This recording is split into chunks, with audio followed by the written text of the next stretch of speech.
Yo, welcome to week 3 of the NFL.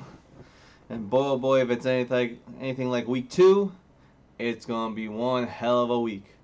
We had at least 3 incredible comebacks that, boy, oh boy, could have easily replaced and bet on Sunday Night Football. But hey, I'm not going to complain because I saw my Green Bay Packers play on Sunday night yet again, taking care of business like they usually do in week 2.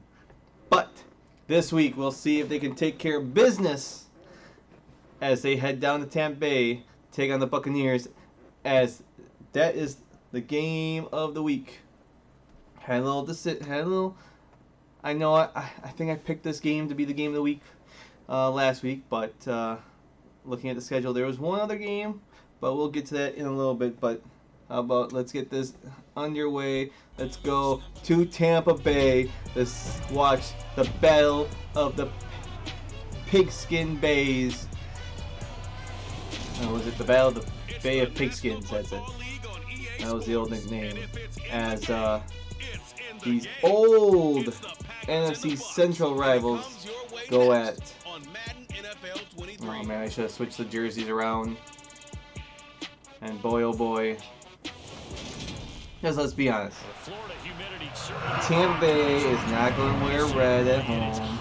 They're going to wear white. Green Bay is going to be wearing the green. I should have switched around. That's my bad. But hey, they're not going to feel cramps and stuff like that. You know what I mean? And unfortunately, I'm pretty sure Mike Evans will be playing. But we all know what happened this past Sunday. In that game, see there he is, as he's, boy, he's a team defender, a goon enforcer. How would you put it? I mean, first and foremost, he does not like Lattimore with Marcus Lattimore. Is that the guy's first name? Let's see.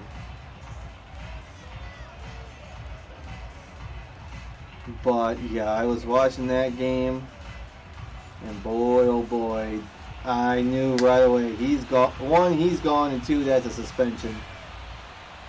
You know. But that's all besides the point. And this ain't the first time that Lattimore and Evans has gone at. Several years ago, when Jameis Winston, current Saints starting quarterback, was with his team that drafted him, the Buccaneers,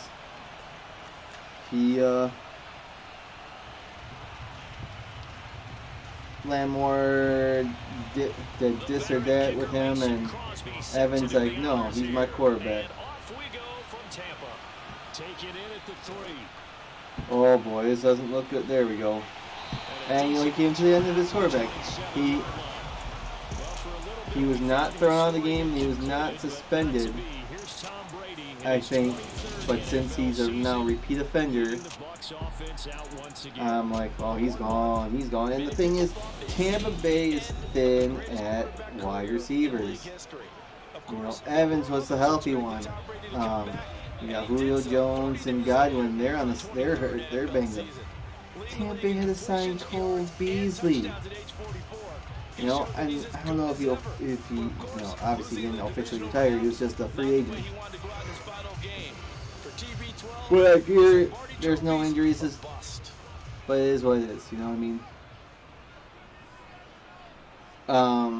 I know I didn't mention it before, but Madden did get last week incorrect, and I mean,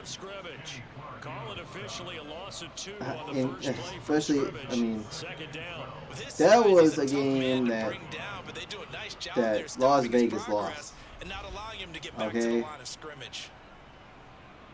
that game they were winning 20-0 heading into the fourth quarter.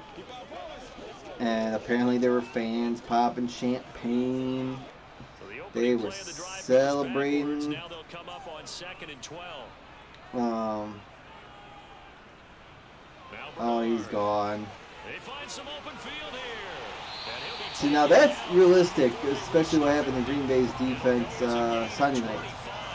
They look like Swiss cheese in the running game.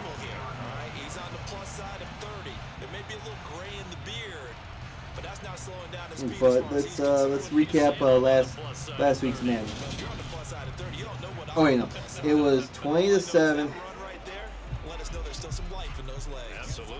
Right.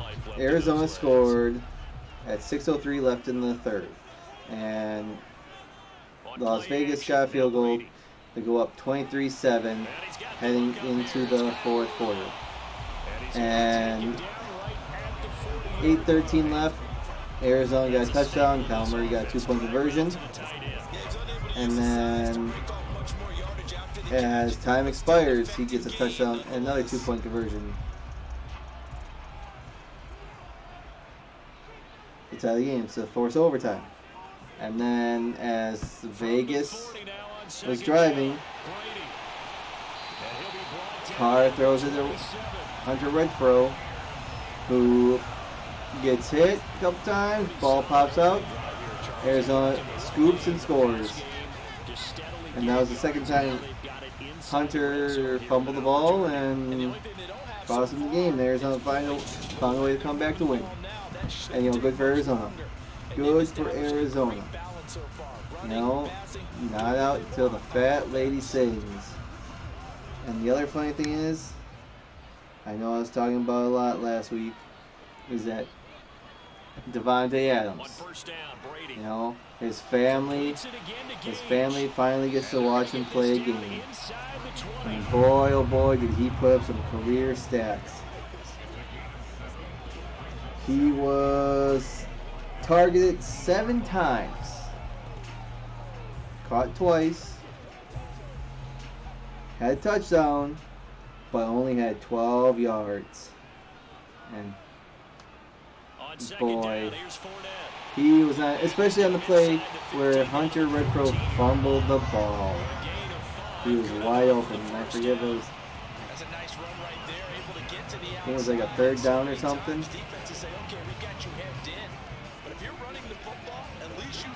And just a blown, just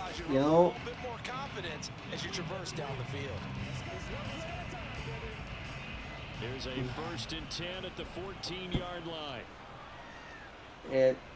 It's just funny.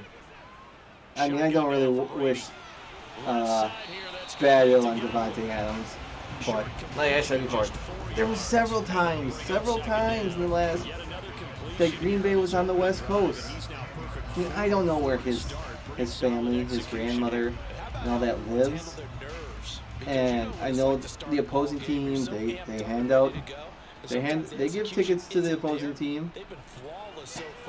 Where they get to play is a different story, because like last year when Jordan Love got the start for the Packers because Aaron Rodgers tested positive. His mother and his girlfriend, wife, fiance, I forget the relationship status. They finally got to see him play, but the thing is, they shoved him like up in the corner, as high and far away from the field as possible. But they were there and they got to see him. And I mean, visually it looks worse. Visually it looks worse. When you're there at the stadium, like I've only been to Lambeau Field. Well, no, I've been to Camp Randall too. But when it comes to football games and collegiate or professional, but I mean, it might seem far away, but you can still see everything. Ryan Succop for the point after.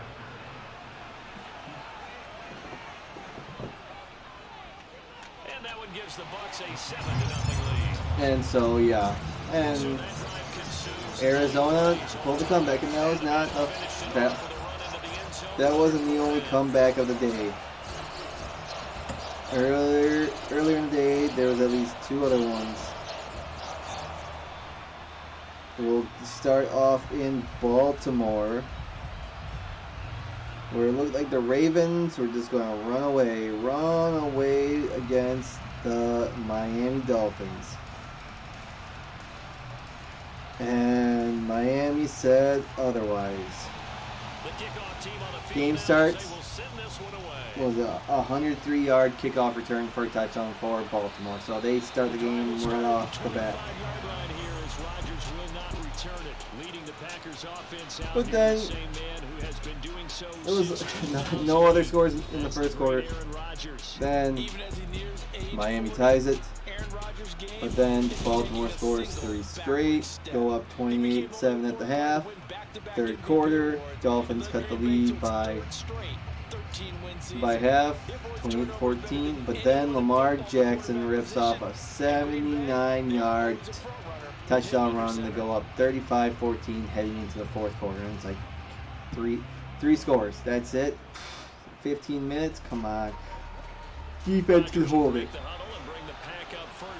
Especially if you got Lamar Jackson as your quarterback, who is a dual threat. But no, that was Miami's like, nah. Miami scores a touchdown, pulls within 2 scores. 7:47 left. They pull within a score. Tyreek Hill gets a 48-yard touchdown pass from Tua. And then about 5 minutes left in the game. 5 minutes left in the game. They tie the game, 35-35. Okay. Ravens, Ravens couldn't score. I mean, they just scored just before the end of the. Just before the end of the third, they couldn't score until there was about 2 minutes left in the fourth quarter to take a 38-35 lead. Fine and dandy. But Miami didn't give up. Tua company marched down the field with about 14 seconds left and tying or breaking a Miami Dolphins record. I forget exactly what, but Tua gets the go-ahead touchdown and leads them back to win 42-38. Miami's now 2-0. Tua ties the record, or has the record. Has same thing for most passing touchdowns in a game by a Miami Dolphin. And surprise, surprise, Miami's 2-0. I mean, week 1 they beat New England, which isn't that big of a surprise, to be honest, in a low-scoring game. But then they go to Baltimore, bigger task. Ravens are a favorite to win the AFC North, potentially go to this AFC Championship game, maybe go to the Super Bowl. Rodgers with a give. It's Aaron Jones. And he'll get what he can. And Baltimore's known for their defense for years and years. Here, their defense didn't show, and it scares me because I have them on my fantasy team. It's like I don't need their defense to f up. But it didn't hurt me in my fantasy game. That's besides the point. Second down, another shot for Jones. Ooh. And it's like, wow, that's a great comeback. But the thing is with that, they're down 35-14. They're down by 3 touchdowns. But full quarter play, that's easy. That's lots of time. Now let's go to Cleveland. Let's go to Cleveland. Browns' first home game of the season, displaying a new midfield logo. They have Brownie DL at midfield, and boy oh boy, they start off slow. They get the first touchdown. Jets answer back in the second quarter, but then they take the lead. But Jets tied up at the half, 14-14. Okay. Third quarter, Browns go up by 3, 17-14. Fourth quarter, Jets tie it. They're still in it.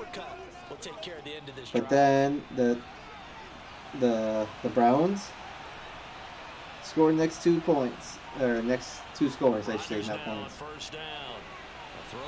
What, 24-17, and with about a minute 55. Okay, Jets have no more timeouts. This is prior to the 2-minute warning. They pitch the ball, hand the ball up to Nick Chubb, and he runs 12 yards, touchdown. He gets the touchdown instead of saying falling down at the 1, because I think it was 1st and 10 at the 12. So if he fell at the 2 or the 1, Jets had no timeout to take a knee. Okay, fine, game's over. But no, he won the end zone. And then they missed the extra point. So it's 30-14. Or 30-17. You know, a minute 55 left. What could possibly go wrong? You're up by 2 scores. The Jets would have to score, go kick the extra, go for the onside kick, recover it, and score again. Well, the Jets with a minute 22, they get a touchdown. Get behind the Browns defenders, touchdown. Extra point's good. 2-point or the onside kick. Well, what do you know? It bounced off a Brown player and recovered by the Jets. And with 22 seconds left in the game, they get a touchdown to win the game, or tie the game, extra point to take the win.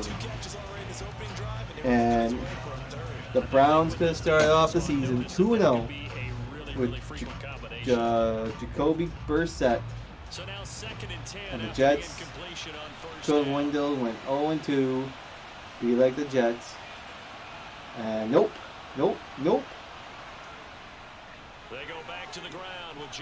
They pull off a miracle, and the Browns will just be the Browns, I guess.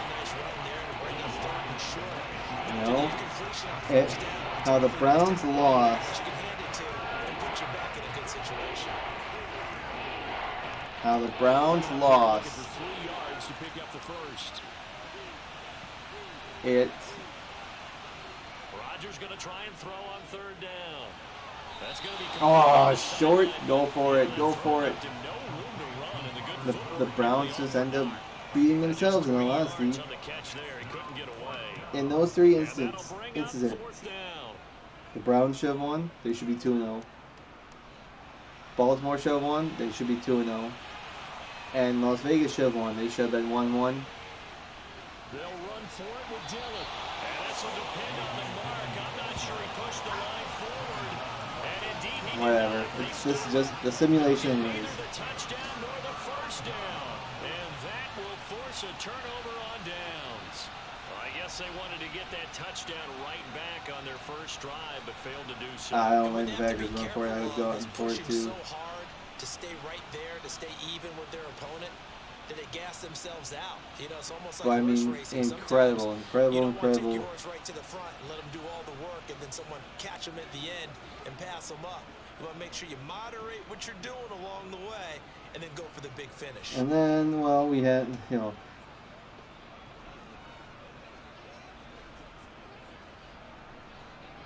we had, no, we had 1, 2, 3, 4. I'll go 5. No, yeah, it's still three scores. 5 blowouts. I mean, we had a doubleheader on Monday night as the Bills trounced the Titans, and then the Eagles put the Vikings into reality check mode. I'm still not buying Eagles. Like I said last week, it's only week 1. This is only week 2. Okay. Let's fast forward 10 weeks and we get to week 12, week 11, week 13. Then let's see where teams are, because those are the teams down the stretch that need to win games. Oh. Try and run forward with Fournette. Oh, look at the juke. They'll get 9 out of that one, and as a result, the drive continues. They get the blowout. I'm going to say the Packers got a blowout. They look more dominant against the Bears than the final score really says in my mind. Then you had Indianapolis, and I'm sure they're glad they got this out of the way. They head to Jacksonville, where they haven't won since 2014, and they lose. They lose to Jacksonville. Jacksonville's 1-1, and are on top of the AFC South with a record of 1-1. And you got Houston and Indianapolis are both 0-1-1. And then you got Tennessee. Tennessee's 0-2, and they look horrible against Buffalo. They could not hang in there. So on and so forth. But going back to Indianapolis, something's gonna give. Something's gonna give. Sooner or later they'll win in Indianapolis. But when you don't run the ball with Jonathan Taylor, and you have to have Matt Ryan help you win, what do you expect? Then you head out to San Francisco when it looked like it was Trey Lance's time. Well, just like the other North Dakota State quarterback, Carson Wentz, Trey Lance they don't build him like they used to. He breaks his ankle, and surprise, surprise, it's a good thing. It's a good thing that the 49ers kept Jimmy G on their roster, because Trey Lance breaks his ankle and he's out for the rest of the season. So now here, the redhead stepchild nobody wanted, he comes back in, and what does Jimmy G only do? He only wins. He wins ugly, but he wins.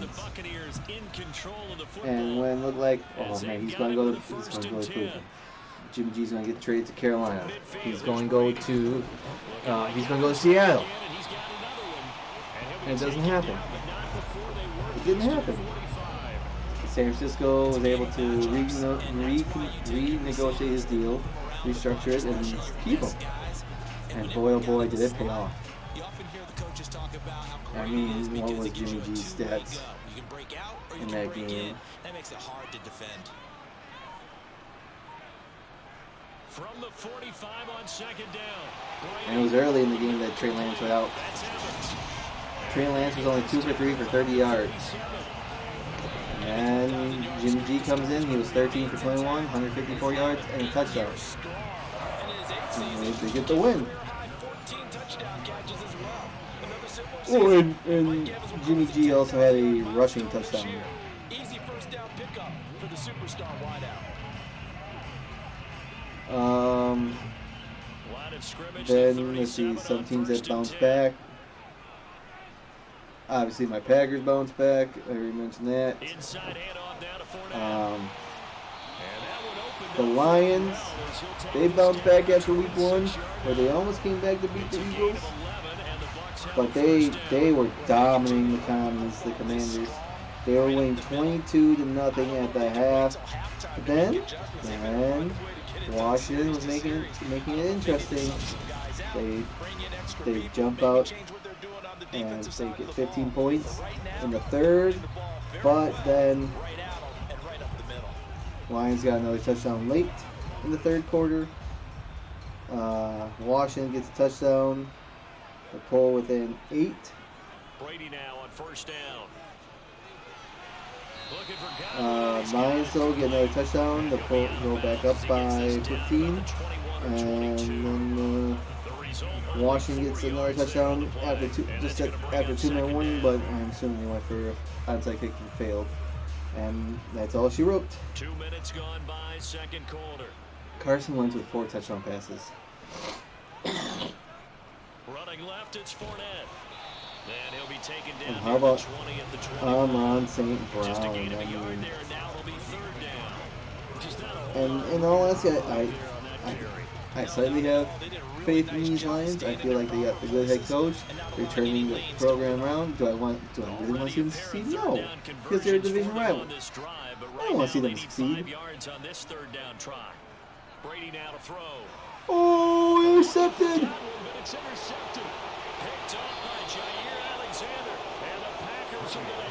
Oh man, then watching that Eagles game the other night. Just watching Philadelphia's defense play so much better than Packers against Justin Jefferson. Oh my God. But you're right. We haven't seen a lot of fire from these guys, really, on either side of the ball. So maybe that's the catalyst that they need Giants, to get them back into this game.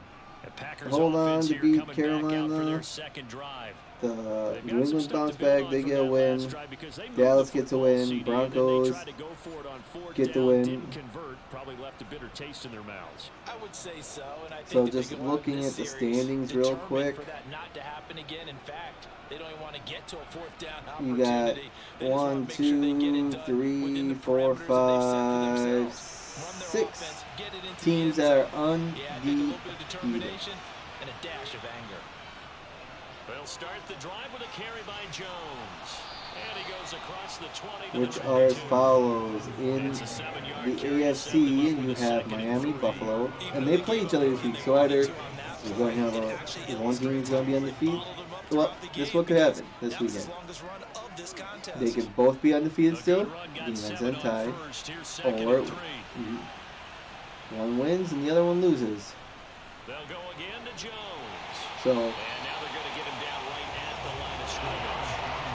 we'll see. One team will have the lead and tiebreaker in the AFC East. Then you have Kansas City. They don't surprise me. They're undefeated. Miami surprised me that they're undefeated, especially facing Baltimore. They were able to grab him at the line of scrimmage and not let him get any further downfield. To throw is Rodgers. And that's going to be incomplete. In the NFC, Philadelphia and New York, they're both undefeated, the Giants. And Philly doesn't surprise me. Lions, Vikings to start the season. No, and the Giants, Tennessee, they should have lost. They went for two for the win. And he'll get this away into the humid Florida sky. And it's fielded at the And then Carolina, which that's a push. So a good punt there, but a nice return of 11 yards. And then Tampa Bay.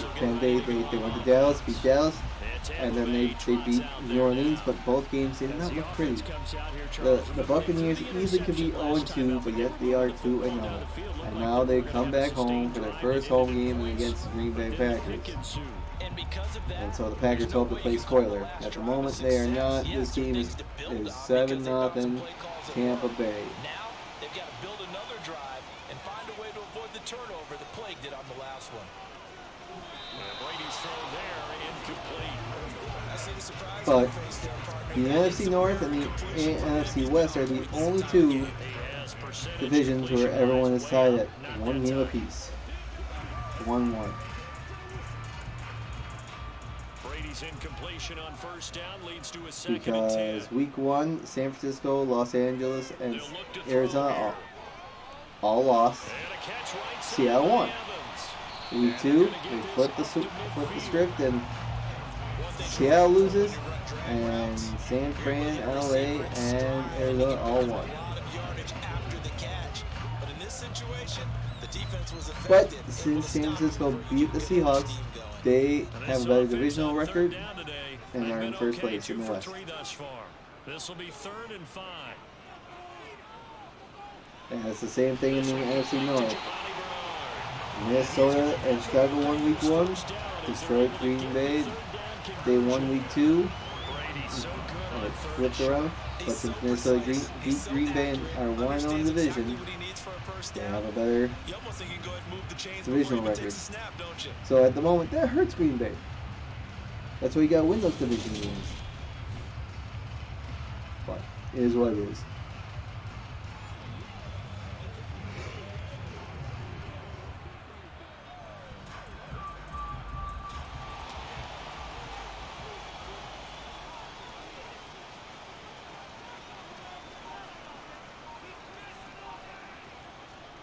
Fournette, a first down carry. Like I said, Green Bay's run stop defense did not look that good. The Bears, on their opening possession, they were running the ball, moving the ball on the ground, and they got away with it against Green Bay. It took them to the fourth to start running the ball again. The strong safety position ended up making the tackle, and oftentimes we call them a hybrid. Combination defensive back, combination linebacker. We saw the linebacker make the stop. And Boyd has it over the middle.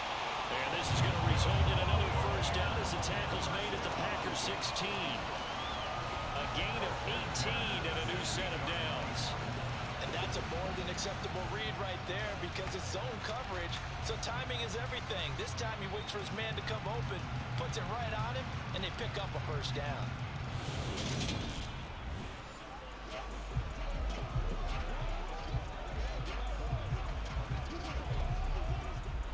So the ball down to the 16 here for 1st and 10. Up the gut, Fournette. And he's brought down just outside of the 10 at the 11. Give him 5 on the carry there, and it'll be 2nd down. They've created a nice sustained drive off of plays like that. A nice strong run there that keeps them advancing the ball. The first down run got 5. Here's 2nd and 5. Tampa Bay on the attack. Here's Brady. Oof. Over the middle, he finds Godwin's not going to play. And the Buccaneers are looking at 1st and goal as he's tackled all the way down at the 2-yard line. And defensively, they were in zone coverage there. Do you have to be a little careful? You're losing playing against a good quarterback like he is to not play too much zone? Yeah, you have to be careful about how much time you're giving up. I think it's a good point you just brought up. So maybe if you still want to play zone, you go to a zone blitz scheme. And you can drop anyone out of your defensive front. Defensive end, defensive tackle. It doesn't matter. You just exchange someone to bring more pressure towards the quarterback and still try and cover downfield. Now Brady. Godwin's got it. Touchdown Tampa Bay. 2 yards on the touchdown there. And the Bucs have taken a 2-touchdown lead now. And down near the goal line here, they're able to throw it in. And the key word, quick. Quick hitter. Out of his hands fast, into the receiver's hands even faster.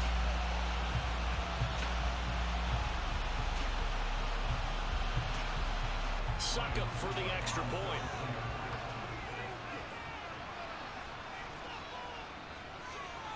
And it's good to make it 14-0. So that drive in total 8 plays. And it's Chris Godwin who finishes things off with a touchdown reception.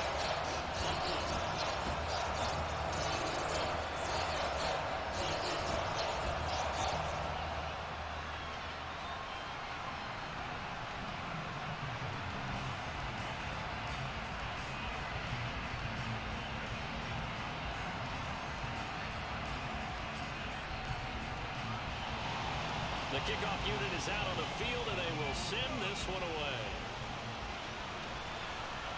This will be fielded inside the 5. And not much happening on the return as he'll get this to about the 23. And Green Bay getting ready to go as they take the field. And they're in a bind early here, down 14-0. Are you worried at this stage or still too early? You're worried. You're just trying not to transmit it to the rest of your team. You want to make sure that they stay positive. But at the same time, you're wondering, how are we going to move the football? What do we have on this play sheet that can work? Get back to basics is usually your answer. And make sure you find the guy who can move the ball fastest for you if you just get it in his hands. Yeah, still second quarter. You get points on the board here. I think you're feeling okay. Meanwhile, Rodgers finds his man. Oh, there we go. Packers are back in business. And he will step out of bounds all the way down inside the 40. A big change in field position there. That's 40 yards on the catch and run. And this offense needed something to try and seize the momentum a little bit. That might have been exactly what they needed. Now they have a chance to go downfield and score and cut into the lead.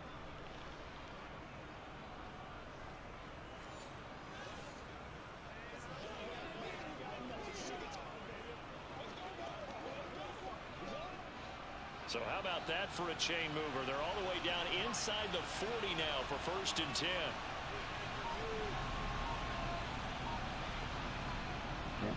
the middle, Jones.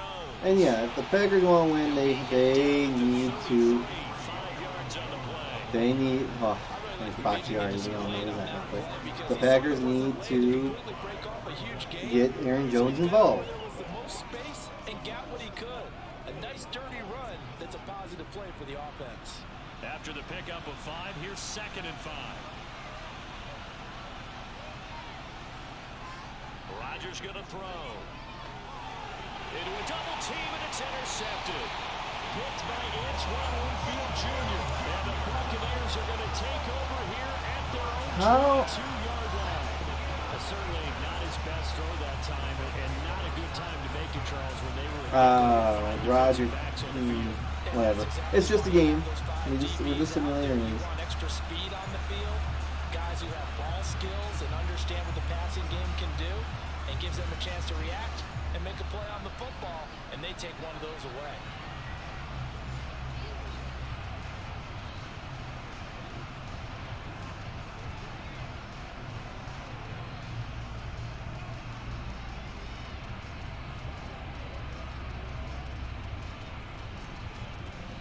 Brady going to bring the Bucs up with a 1st and 10 at their own 22. They'll try and start this drive in the air. Throw right side, taken in by Godwin. So the completion good for 7 there, and it's 2nd down.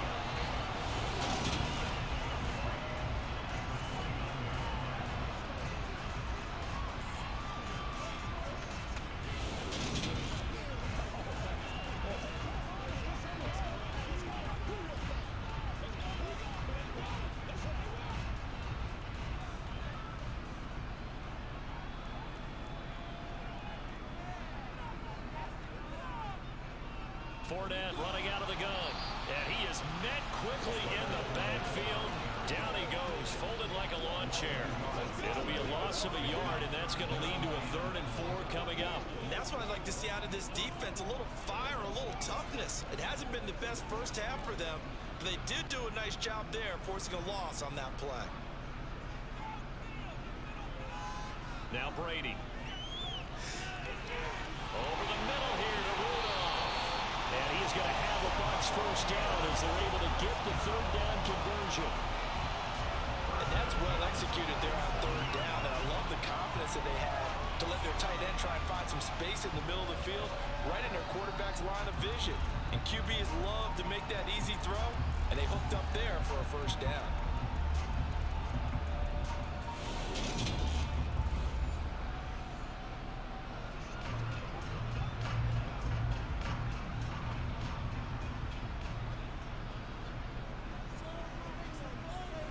On 1st and 10, here's Brady.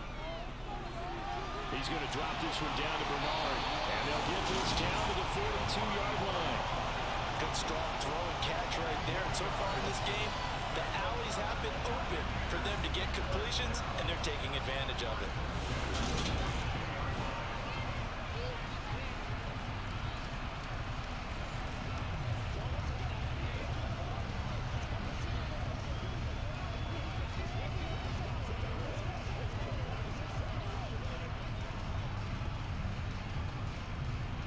So into Packer territory now. Here's 1st and 10 at the 42-yard line. Working from the gun, it's Brady. Toward the sideline, and look at that catch. Dragging the toes, and that's going to be a 1st down. Well done. 17 more yards on that one as they keep the drive rolling. Partner, this is one of the best routes anyone can have in their offensive playbook. Tough to defend because you think it's a go route, and then he breaks it back on the comeback. There's one other thing you need as well. A well-thrown ball. Exactly right. You have a guy who has some precision in throwing the football because of the timing of the route.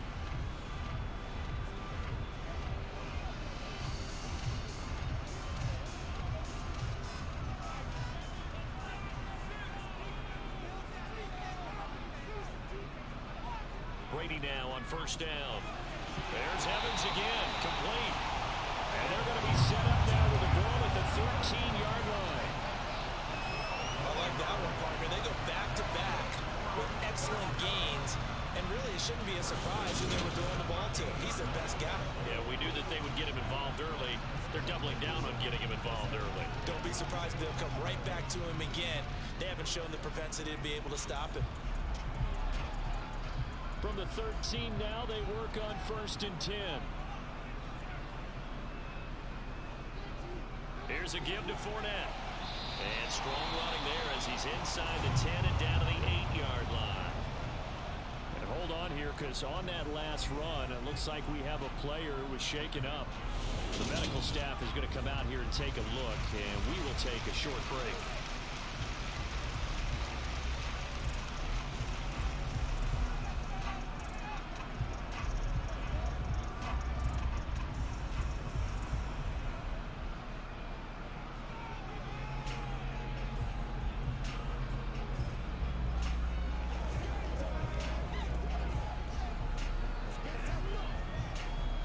Second and 5 from the 8.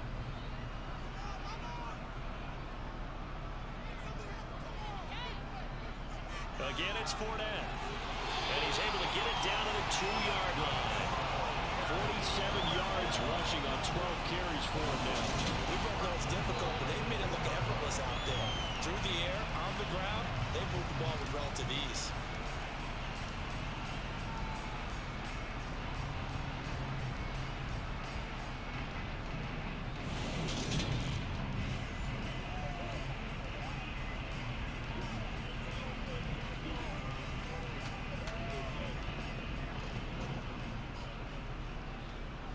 Yeah. 2 minutes to 2 play. minutes. First Tampa half, Bay's on it's doorstep. 14-0. Just about to go up, what, 21-0? We got right.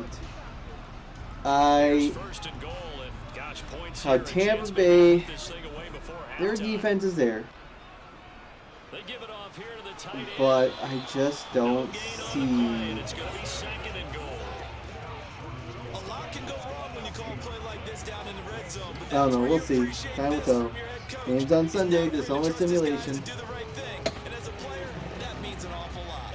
Another shot from the 1 on second and goal. Play action. Now it's Brady. And they're going to get to him. A sack. Sacked back at the 9-yard line. Was Sean Gary that time fighting free and getting to the quarterback. When you're this close to the goal line, you've got to expect pressure from the defense. So the ball's got to come out fast. Got to get out of his hands quicker.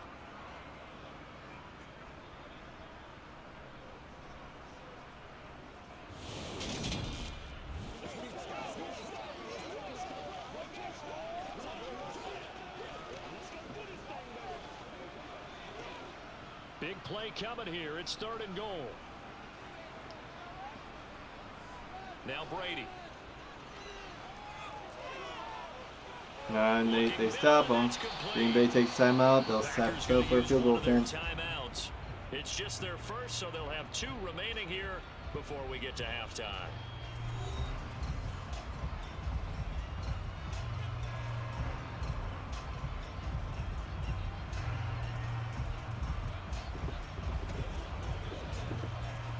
So Brady departs, and on is Ryan Succop for the Buccaneer field goal. From the right hash at a bit of a tight angle. Succop's kick is good, and that will extend their lead even further. So a long run gets him down inside the 5, but ultimately they set up for just a field goal. I have to think that if maybe they were a yard closer, that would have made their decision tougher, and I think they likely would have gone for it. But in this situation, they just decided to take the 3, and I think it was a smart move.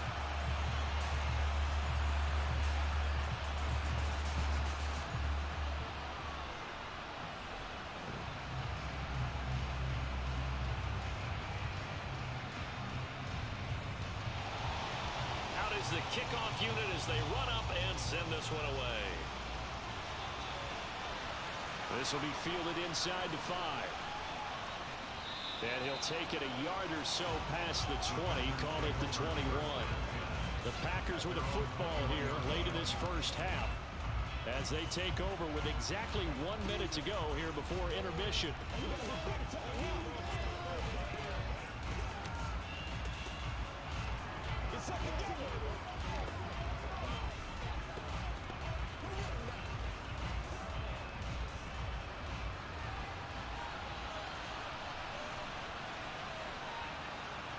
Trying to shake off the interception. He'll look to throw. On the throw, led him too much that time. It's incomplete. To this point, I've been impressed with the work defensively. They have not allowed a lot of receivers to run free.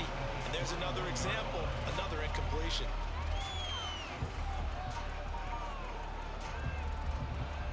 From the 21, it's 2nd and 10. Now a draw play. This is Jones. And then they call timeout. Why? Now the Packers going to go ahead and use the second of their timeouts as they get the stoppage with a little over 50 seconds to go in the first half.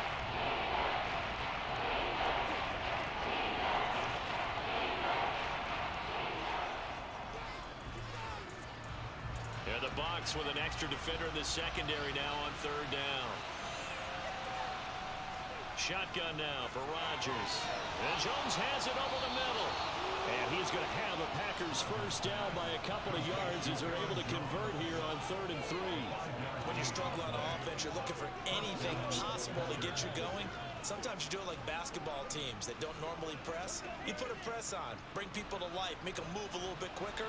Maybe that'll help them as they head towards the half. On 1st down, Rodgers. They're going to burn their last time out there. Now the offense will burn their 3rd and final timeout as the clock will stop with 21 seconds to go here in the first half.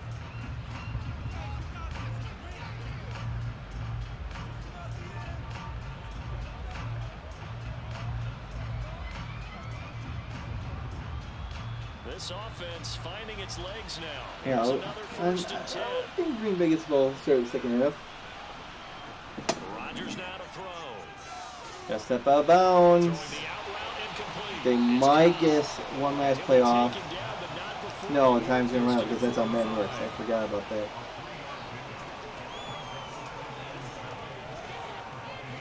Because they don't hurry up and it's just this, oh hey, let's just have a big old circle jerk at midfield. As we send you a stone's throw away across I-4 to Orlando. There standing by is Jonathan Coachman, ready with our EA Sports Halftime Report. Coach. All right, Brandon, thanks very much. Welcome everyone to our brand new studios here in downtown Orlando in the EA Sports Halftime Report. First up, though, a look at the next-gen stats for the Packers in that first half. And they didn't get a whole lot accomplished through the air in those first 2 quarters of play. They'll need to up their game if they want to rally all the way back. All right, Coach, thank you, and we welcome everyone back for quarter number 3.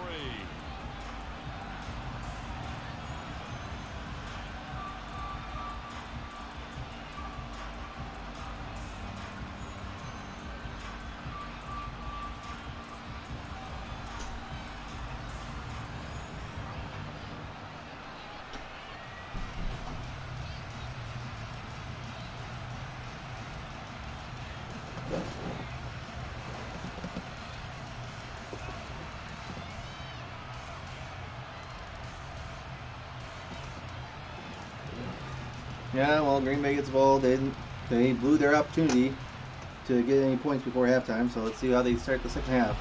The Packers set to get the football first, and they are trailing on the scoreboard as we resume action, ready for the 3rd quarter. Fielded right around the 8.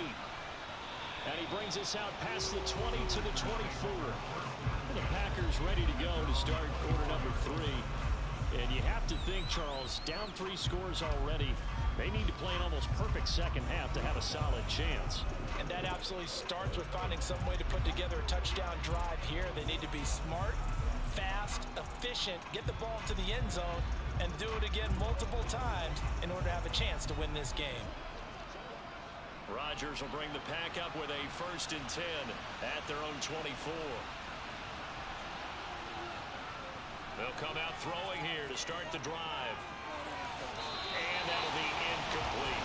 Certainly appeared to take away his first read, and by the time he tried to look elsewhere and find an open target, the coverage was too good. That one falls incomplete.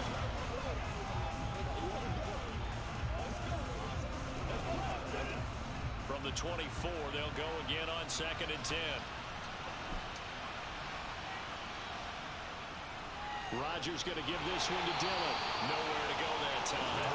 Might have gotten a yard after the Well, that's a good start to this drive on the defensive side of the ball. Forcing completion on first down, and you're able to shut down the running play on second. Yeah, I wouldn't be surprised now. A little bit of pressure going at the quarterback in an expected passing situation.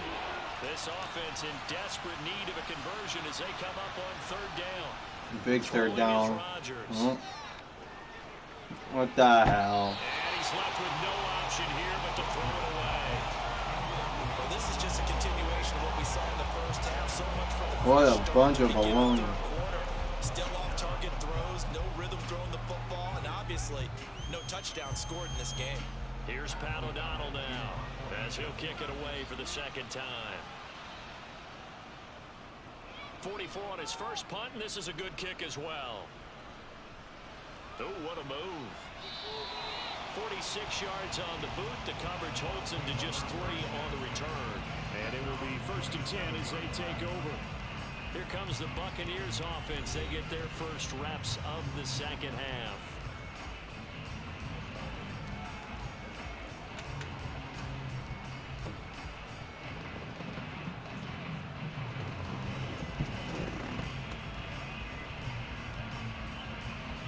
Brady and the Buccaneers here, 1st and 10 at their own 27.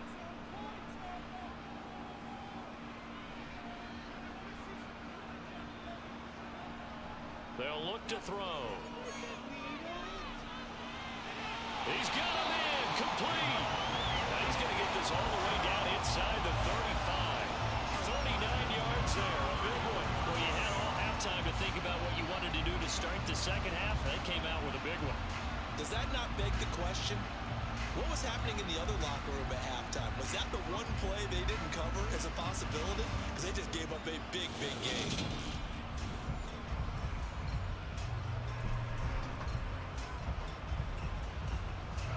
So the big play changes the complexion of things. Here's 1st and 10 just outside. Of course, Tampa Bay is just moving the ball with ease. But hey, here's Brady to throw. they have all their wide receivers. He completes it to Evans. Which, like I said, they're not gonna have all their wide receivers come Sunday. We may be looking at the scoreboard. This offense So this is all false. But to some extent, this is Tampa Bay's best versus Green Bay's best, and that's what you want. You don't always get that, but I'm a little salty. Yeah, I'm a little salty, but you know.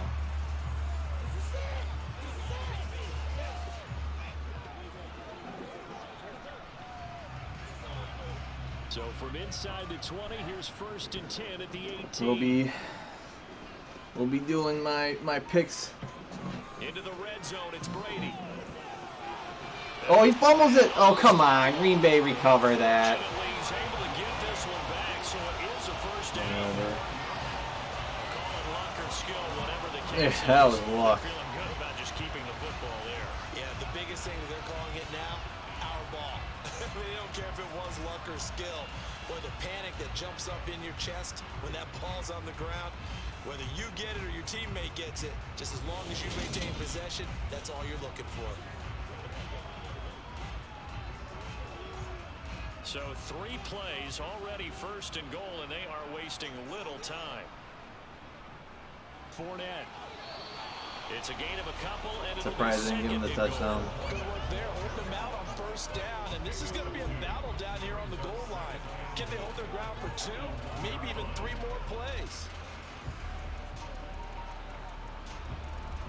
2nd and goal from the 1.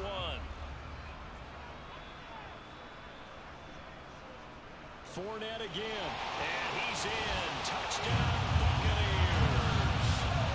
Leonard Fournette with his 2nd touchdown of the afternoon, as his guys have opened up a very comfortable lead.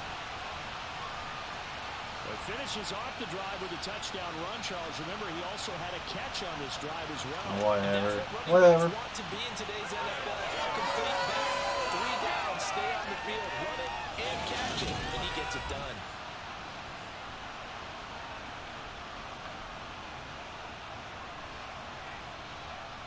Extra point try now for Suckham.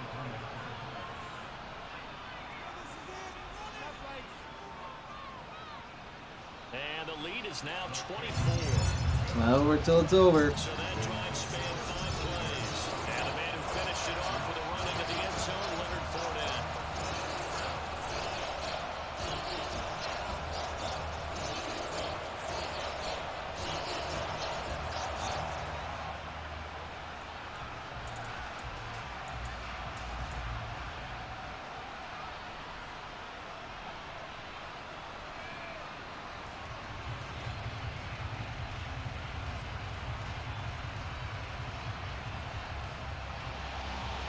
Set now to kick this one away, and off it goes. Fielded right around the 8. And able to take it past the 25 and up to the 28-yard line. The Packers offense set to go. I kind of feel like they've reached a do-or-die point in this game, Charles. If they're going to try to pull off an impressive comeback, it has to start right here, right now. Yeah, now they've got a final chance to get out of this situation, but they also understand they've got to move the ball and move it fast. In addition, they need to save as much time so they can get 2 more possessions. Rodgers will break the huddle and bring the Pack up 1st and 10 at their own 28-yard line. Now he dumps this off over the middle. A pickup of about 3 yards as he's taken down at the 31. The defense was ready for the back to leak out and even had a second player waiting to double him up. If you're going to commit to doubling a back, you better prevent a completion, but give him credit. Extra determination, extra effort, turn it into a successful play. Looking to throw again on 2nd down. Rodgers, and he's got his receiver. That's Sammy Watkins. A gain of 3 last play. This time they double and pick up 6.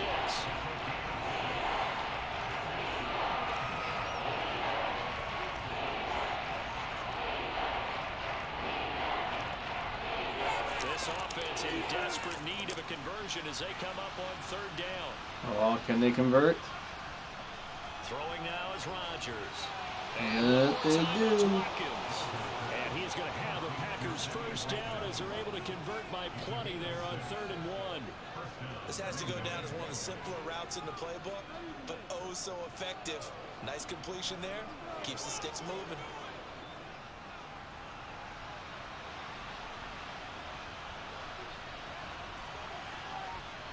Rodgers now on 1st down. And he wisely will throw that one away. We're going to give out a little applause on that play. It has to go to the defense. More good work by them. They've taken away the passing lanes all game long, and you can see the frustration that it's causing because he just about threw that one into the 1st row. So after the incompletion on 1st, now 2nd and 10. Play action. Now it's Rodgers. Ooh. Over the middle here, it's hauled in by Watson. They're making and progress. This is going to lead to another 1st down as the tackle's made at the Bucs' 41-yard line.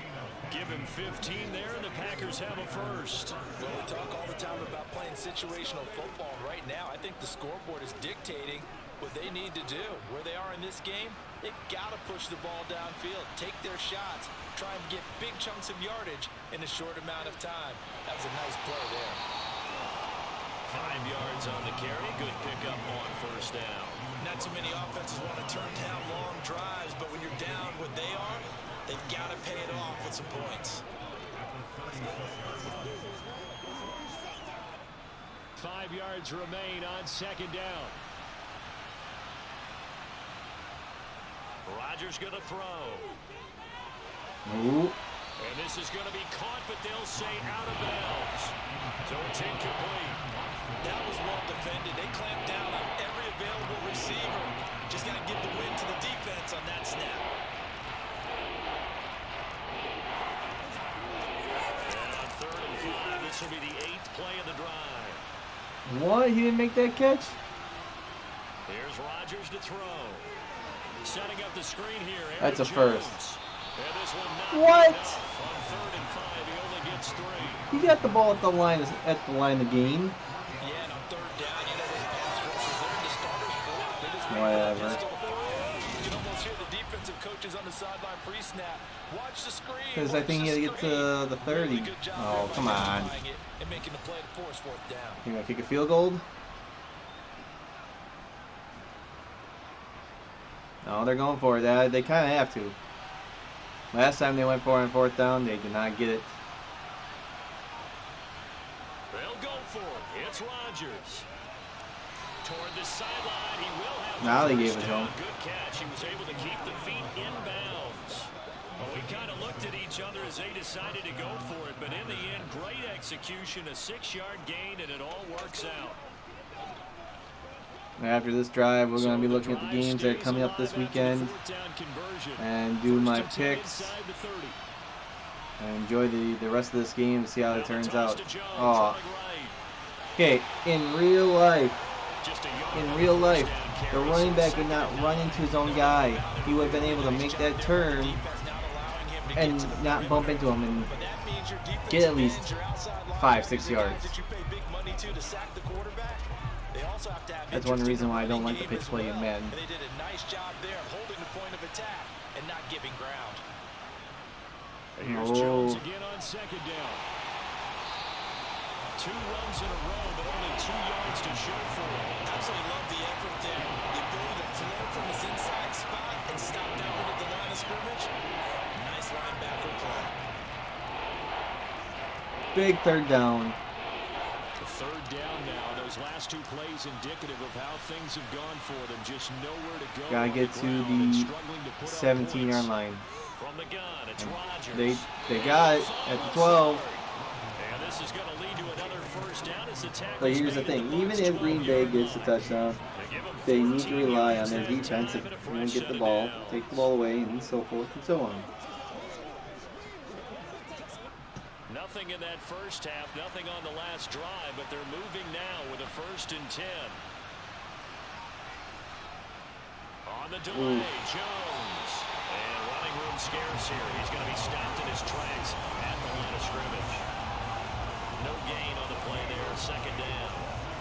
As usual, the hallmark of a good run defense, linebackers making plays near the line of scrimmage. Absolutely nowhere to run there. Officially nothing on that last run. They'll try again, 2nd and 10. Now it's Rodgers. Yeah, of course. Whatever. Okay, let's look at the games coming up this weekend. Off his own helmet. And he's aware that the ball bounced off his own helmet, sure. They haven't quit on this game. They stayed with it and got an interception and handed the ball back to their offense. And what you wonder about is a team that just threw that interception, they've got to be careful about developing a sense of complacency and thinking this game is over.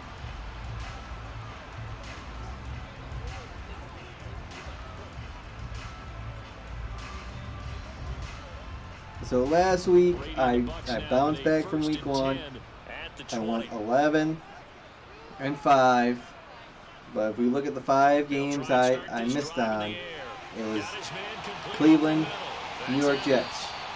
I picked Cleveland. They lost. They lost because they didn't know how to deal with the time. They lost. Steelers, Patriots. Okay, Steelers, they got a win week 1. New England, so it's like, it was a coin flip.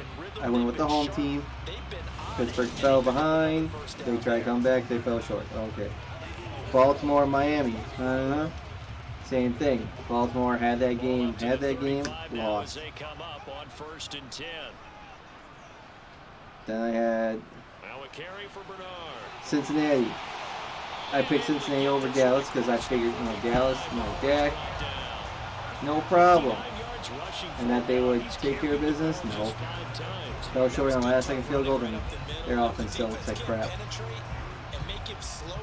And then last but not least, Arizona and Las Vegas. I thought Vegas was going to get the win. No, they blew it in overtime. So the 3 games I had the comebacks, I had the wrong teams. They were all winning, just not when it mattered. But I digress. So my overall record right now is 17-14. I have a 55% accuracy. And we have for Thursday night, we have Pittsburgh at Cleveland. Ooh. First place will be on the line. Gave him 7 blockers up front. Hard to imagine with all that size and beef. It'll be interesting. But that's exactly what happened. A loss resulted. And then we move to Sunday, the early games. We got Houston at Chicago. Lovie Smith returns home, returns to the place that gave him his first head coaching job, and to the team that fired him after having a winning record. Because it wasn't good enough. And what have the Bears done since? Jack Diddley. Okay. Then we have Las Vegas at Tennessee, a pair of winless teams. Someone's going to have to win.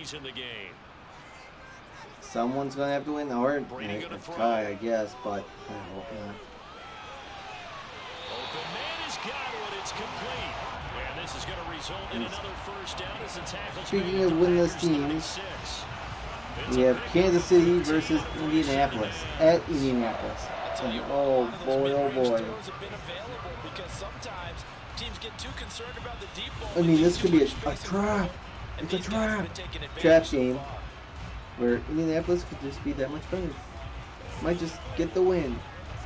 But I don't really see that happening. Then we have Buffalo at Miami. First and 10, and if they score on this drive, might have to start digging in our second half blowout material. We got Buffalo at Miami. This, in my opinion, this could be a good game. This could be a good game. We'll see if Miami held in there the first 2 weeks. Had to come back week 2. We'll see if, as the home teams, if they can take care of business and keep it relatively close against Buffalo. And if Buffalo can make it 3 straight weeks in a blowout match. To throw on 2nd and 6. Brady looking for Godwin, and he's got it. 27 for 29. Oh my goodness. Tom Brady's nearly perfect. But like I said, Godwin's not going to be playing. Julio Jones ain't going to play. Mike Evans ain't playing. So I should have did Miami and Buffalo. Oh well. Anyways, we move on. We have Battle of the NFC North. Detroit at Minnesota. First place is on the line here. Because Detroit, they're facing their first NFC North opponent, divisional rival. Minnesota second. Minnesota's 1-0 in division. Detroit last year gave Minnesota a run for it the first time they played each other, but got the W next time. So, let's see. Then we got Baltimore at New England. Baltimore is just, they want redemption, but in New England, they reached their first home game of the season. We'll see how that turns out. The last run got 9. That leaves him with 2nd and a yard. We got then Cincinnati at the Jets.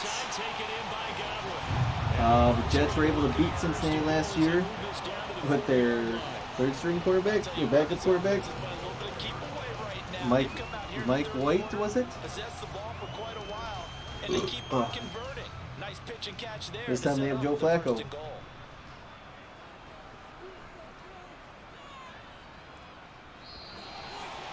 And as we take a little breather, we had. When we come back, you're watching the NFL on EA Sports.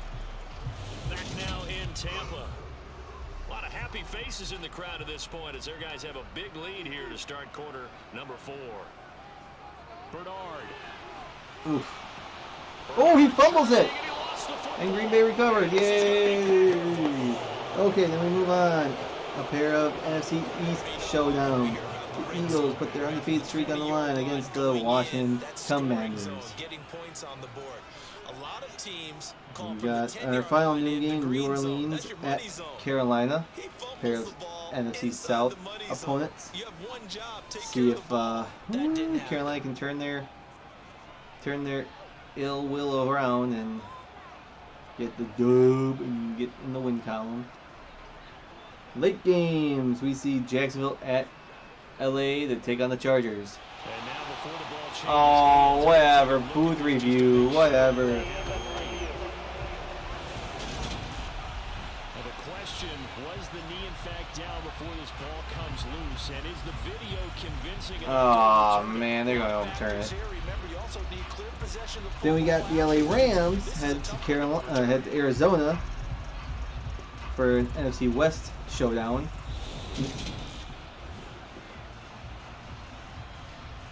We have Atlanta at. Atlanta will head to the Pacific Northwest take on Seattle. We have Green Bay at Tampa Bay, which Green Bay is being shut out, which I don't really see happening. Well, you can't overturn that. That was clear and obvious, right? And there the boos. Oh, then Sunday night, which looked like to be a dismal match after the first week. But now it looks like it's going to be a good one, in all honesty, with Jimmy G and the San Francisco Giants head to the Mile High City to take on Russell Wilson, Mr. Unlimited, and the Denver Broncos. Broncos started the season 0-1, bounced back, but they played Houston. And then San Francisco, they lost, in my opinion, barely to Chicago in a monsoon, and bounced back and destroyed Seattle. And of course, last but not least, Monday Night Football. We see the Dallas Cowboys head to New York to take on the Giants. So it will be all those games look like fun, interesting. You're looking for effort and execution, even though the scoreboard is going against you. You want to find out who's going to fight, who's going to scrap, who's going to keep their heads up and continue to play. 11 yards and a Green Bay Packer first down. So, first things first, we start with Thursday night's game. Pittsburgh at Cleveland. I really don't know who's the better team here. I think they let their guard down a little bit with that last completion.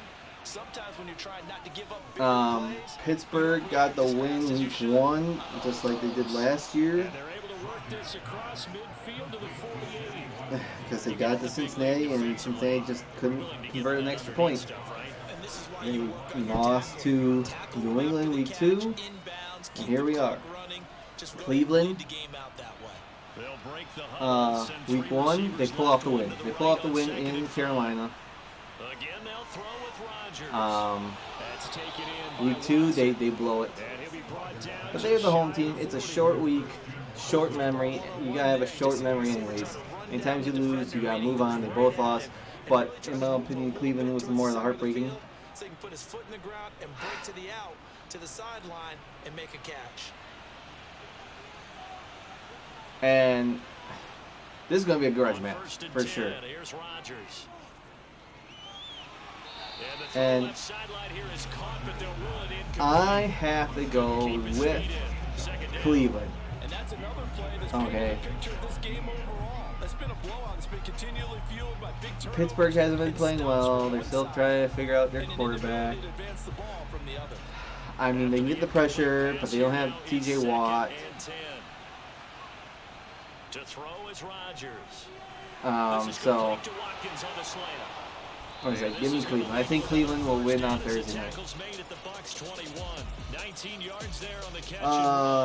Then Sunday, Houston. Ooh. Houston at Chicago. In all honesty, something tells me, you know, they were hanging there with Denver on Sunday.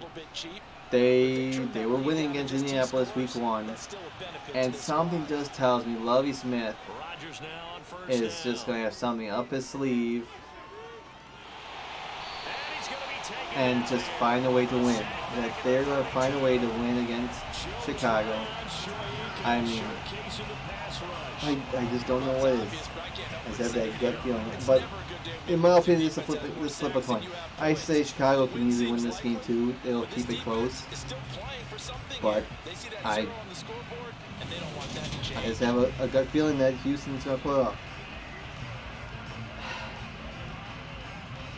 Las Vegas at Tennessee. Vegas is so much better than what their record says. Okay. Off the play fake to Jones. Here's Rodgers. And his throw is incomplete. Their record, they're better than what their record says. If they get their heads out of their asses and actually throw the ball to Devontae, I say Las Vegas wins this game. Tennessee does look awful against Buffalo, but Buffalo is a whole another level. Tennessee's not going to have the number 1 seed this year. Rodgers now to throw. This one swung out here to Jones. Green Bay has to kick a field goal. Green Bay has to kick a field goal here. Get some points. You gotta get. They should have got. Oh no, they got the first down. But anyways, I gotta go with Vegas. Las Vegas is the much better team, but in all honesty, they have the worst record in the West right now. Now they're going for it on 4th and 13. They gotta get to the 11. Now Rodgers gotta have this one. He's gonna go. Wow, he just throws it away. You can't do that. Kansas City at Indianapolis. Do I really have to say who I think wins? Give me the Chiefs. The Colts are an embarrassment. I mean, if Jonathan Taylor touches the ball maybe 25 times and has over 100 yards rushing, I say Indianapolis has a chance, but Kansas City's got to put the Colts away early, and the Colts have not looked good in the first 2 weeks. They were able to come back to tie that game in Indianapolis, and yeah, or in Houston. So and this is the first home game for the Colts too, I think.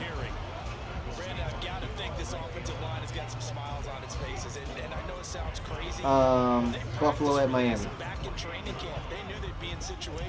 To be honest, I'd like to take Miami in this game. To say that they're going to keep it close and find a way to put the Bills, show the Bills that hey, you're not immortal. Because I mean that's what happened last year too, somewhat. Bills lost week 1, but then they went on a little roll, but then they lost to some random teams. And that's what cost them. They won the East, but you know they could have won. They could have got number 1 seed. And if the Bills had number 1 seed in the playoffs, hell, they should have been taking on the Rams in Super Bowl 56. Raking at the football, getting to the passer, knocking it out of his hands. Whatever way, they have to get the ball back. Now can they stand tall again for a huge 4th quarter? But yeah, Buffalo's. I think it's going to be a closer game than the other 2 games that Buffalo's played. I think Miami, since they're home, the humidity, whatever it may be, but Buffalo playing that humidity out in LA. But I kind of have a feeling that the Finns are going to keep it close. So, but give me the Bills. Detroit at Minnesota. If Detroit watches any game film, they know how to cover Justin Jefferson. And it's not like you have these 2 teams don't have elite quarterbacks. They don't. They are elite when they don't make mistakes and hit their targets. But when they're pressured, they mess up. They'll come out throwing here to start the drive.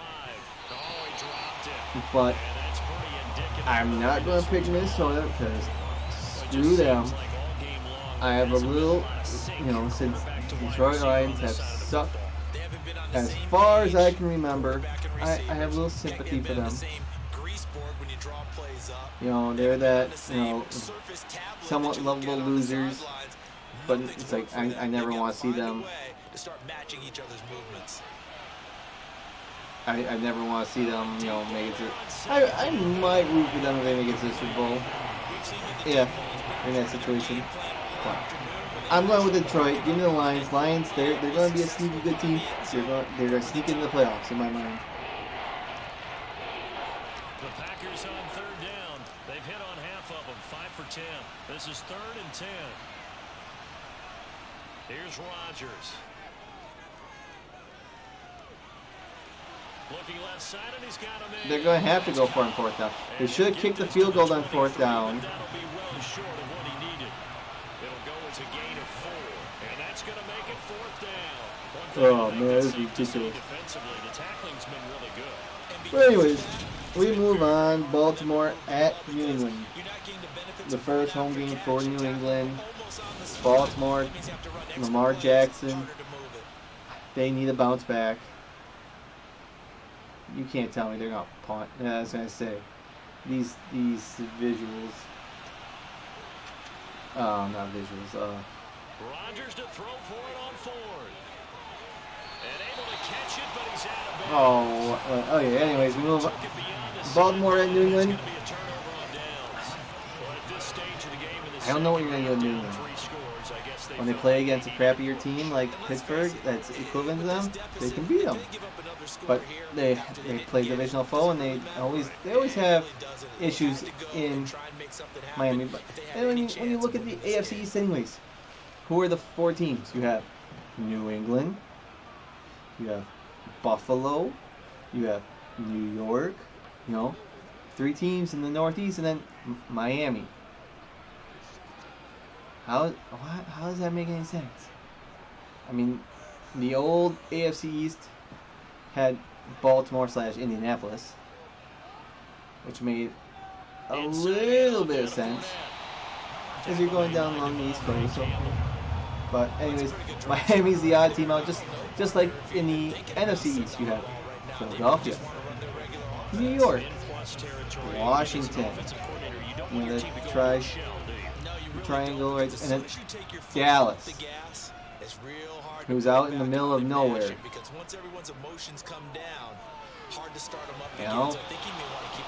But I get it.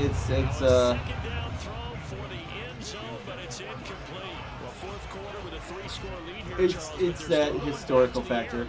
Anyways, but Baltimore versus New England. Give me Lamar Jackson. Give me the Ravens. They bounce back.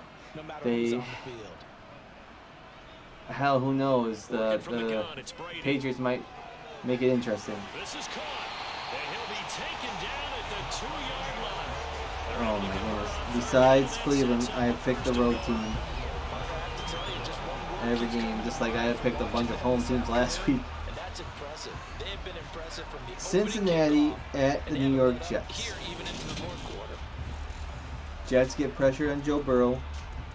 They can win this game because that offensive line looks like crap. Joe Burrow needs to make plays and throw to Jamar Chase and his wide receivers. But yet, if he's under pressure, he can't do anything.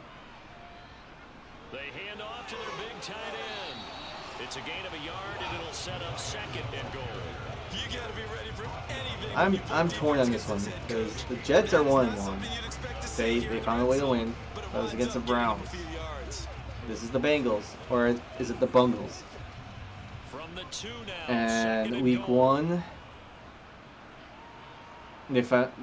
both weeks they stayed in it. They stayed in it both weeks. They lost in overtime because bad snap and hold. They lost on last second field goal in Dallas. So you know what? They bounced back. They finally get their first W. And it's against the Jets.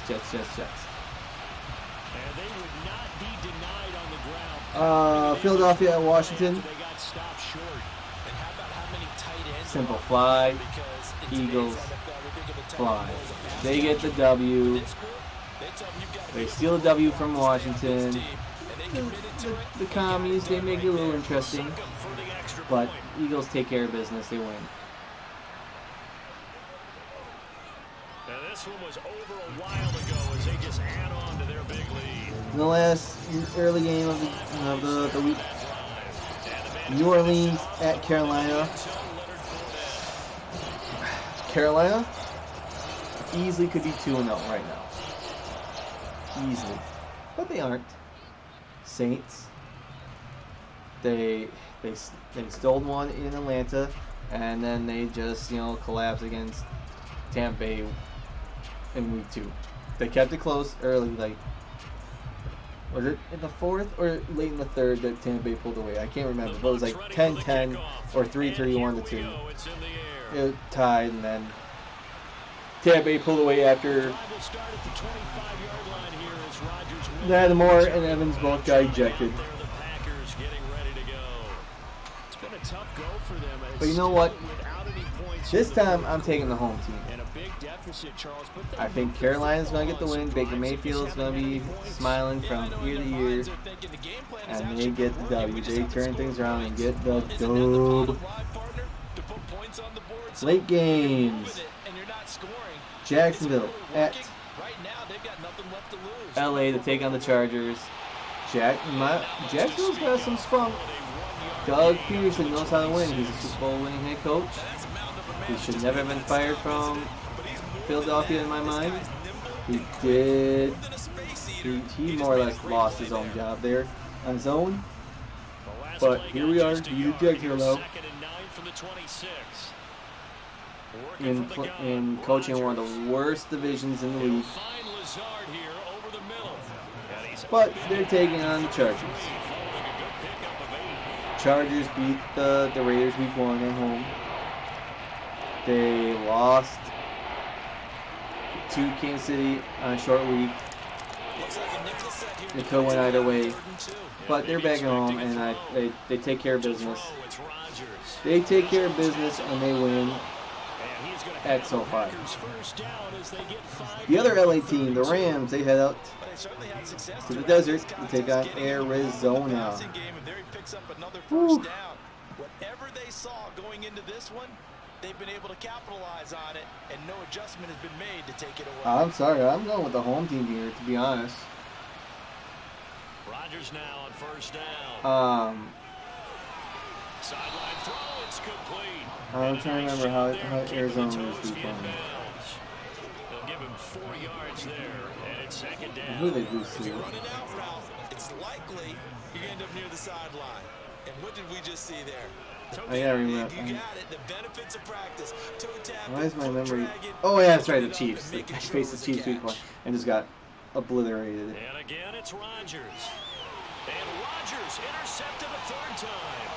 Picked by Antoine No. Field Jr. Aaron Rodgers is not going to have a 3-interception game. Just saying. Well, they've got the huge lead But now. Arizona found a way to come back. I know the Raiders aren't the Rams. Rams should be the better team. I'm going with the home factor and give me the Cardinals. Pull off the upset, get the win. The Rams go 1-2 as Arizona goes 2-1. After the interception, they are sitting in an even better spot with the ball. Atlanta at Seattle. Can this just end in a tie? Can they both lose? No. Oh boy. Now Atlanta, they could have won week 1. They almost had to come back in week 2 against the Rams. Now they go up to they go back out west in the Pacific Northwest, and they're taking on Seattle, 12th man, and so forth. I have to go with Seattle, home field advantage. I don't know. This is a tough one. Let's face it, in today's ball, this one can go either way. You might have that 330-pound guy you're supposed to clear out of there. You might need a little bit of extra help by grabbing the jersey and trying to ride him out. So following the hold, they're in a bit of a hole here with a 1st and 20. This game is not going to be 31-0. I originally, when I did all my picks for the season, come up with who's going to win the outcome or standings. I originally thought Green Bay was going to head down Tampa Bay and lose because I thought Tampa Bay was going to be healthy. They would have all their weapons. Green Bay still trying to find themselves. I thought they'd beat Minnesota week 1. They beat the Bears week 2, go 2-0 in the division. No, of course that doesn't happen. And second down, back to Fournette. And it's not going to be a blowout. I think it's going to be a closer game. I think Green Bay can just find a way. If their defense holds to run stop, their DBs are excellent. If they're in the right defense, I should say. But give me the Packers. I'm going with the Packers. Tampa Bay's beat up, short-handed. They had to bring Cole Beasley, sign him, and knowing their luck, he's going to catch COVID because he doesn't want to get vaccinated, but he doesn't have to. Sunday night, San Francisco at Denver. I think originally it was just Trey Lance versus I would take Denver, but now that Jimmy G's healthy and has a full week of practice, I like the 49ers. I like the 49ers. And last but not least, Dallas at the Giants, Monday Night Football. In all honesty, Cooper Rush, he's 2-0 as a starting quarterback. Rams, I don't know why I said Rams. Cowboys are 1-1. Giants are 2-0, and I think we're going to see them boys get that W. The kickoff team on the field now as they will send this one away. And now we just got to wait for this game to come to an end. Start at the 25-yard line here as Rodgers will not return it. The Packers offense now heading back out onto the field. And let's face it, this drive is not going to have any bearing on this game, but it's kind of important for one reason, isn't it? It certainly is. You got to get points. And okay, all right, I'm being facetious here, but you get points, you feel a little bit better about yourself as you move on to the next one. So there we go. My picks are locked and are official. We'll see what happens.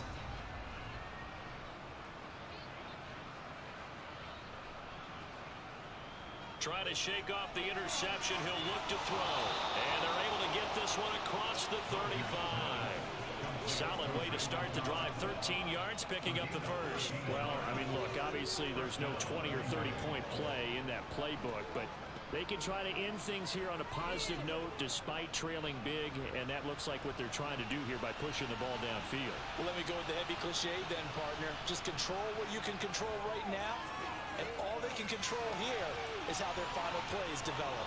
And he's able to get this one out closer to midfield across the 45.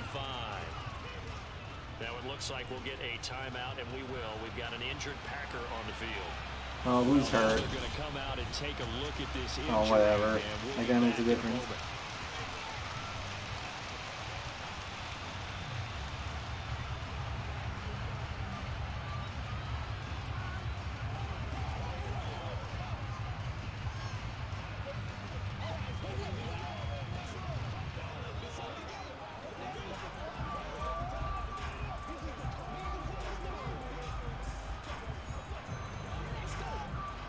Second and 2.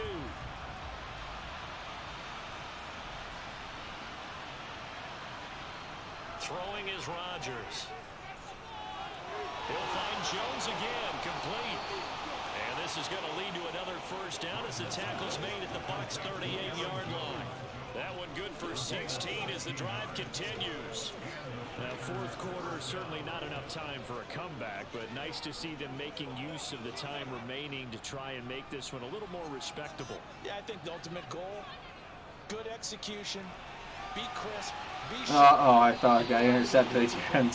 At least then the game would have been over. Now here's a pass on first down that's knocked away and incomplete. As a defensive back, you have some weapons at at your disposal that we don't often talk about. And you can read the receiver's eyes, you can read his hands, and you know that the arrival of the ball is imminent, and that allows you to make a play on it and oftentimes knock it away. Rodgers again now. Yeah, he drops Got it in. 8 seconds. Let's get this over with. As coverage would expect to see a tie game late, not in a lopsided game like this. They are not letting up.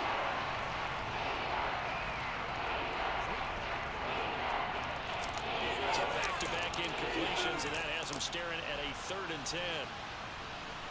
Just hand the ball off. Rodgers going to throw. He's going to let this go. There's a flag. What's it? Oh, is it going to be roughing the passer? Pass interference on. Oh, so Green Bay can get one more chance at the goal line. So the game will continue. Maybe put some points on the board. To not finish a game on a defensive penalty. That's why you get one more Jeez. untimed attempt.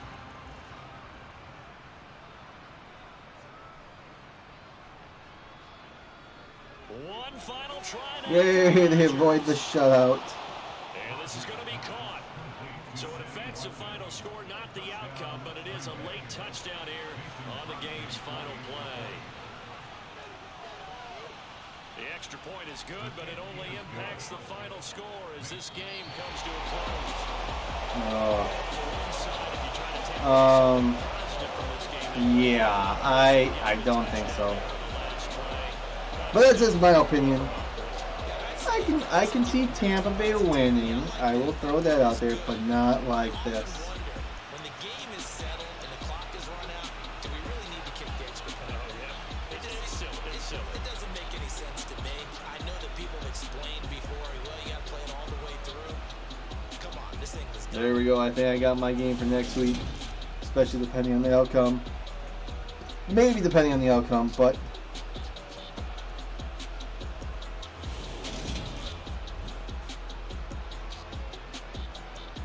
just have to wait until next week to see what the game of the week is. But there you go.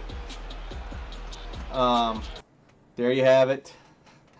Tampa Bay took Green Bay to town, 34-7. We'll see, but